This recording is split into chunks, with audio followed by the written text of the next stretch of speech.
முட்டை கிரேவி செய்யலாம். அது வீடியோக்குள்ளே போகலாம் வாங்க.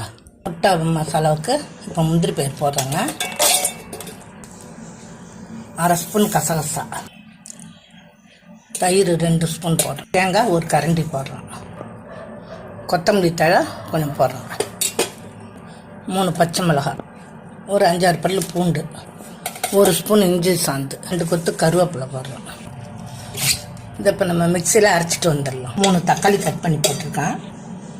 சின்ன வெங்காயமும் இதில் போடுறோம், 1 கப்பு போடுறோம். இதையும் அரைச்சி எடுத்துகிட்டு வந்துடலாம்.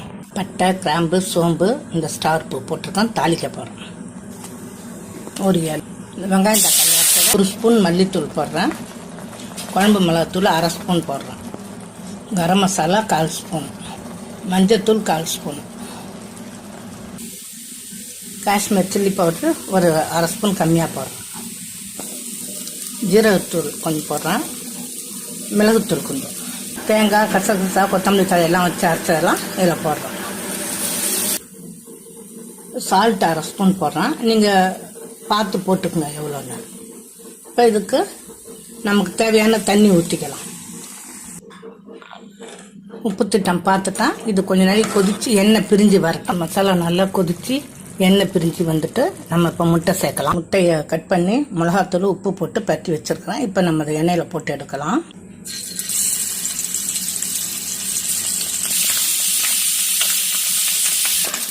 இப்போ இதை இறக்கிலாம் நம்ம குழம்புல போடலாம்.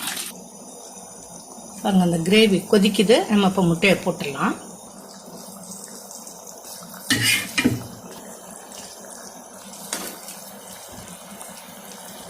கிரேவி அப்படியே தனியாக அப்படியே இருக்க பாருங்க. ஒரு 2 நிமிஷம் கொதிக்க விட்டு கொத்தமல்லி கருவேப்பிலை போட்டு இறக்கிடலாம்.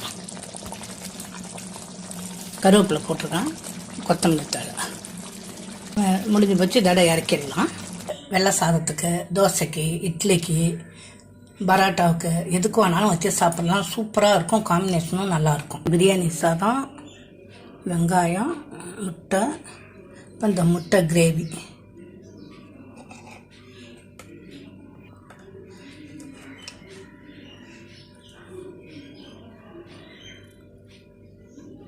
இதேமாரி நீங்களும் சைட் டிஷ் செஞ்சு வச்சு சாப்பிட்டு பாருங்கள். சூப்பராக இருக்கும். சப்ஸ்கிரைப் பண்ணுங்கள், லைக் பண்ணுங்கள், ஷேர் பண்ணுங்கள்.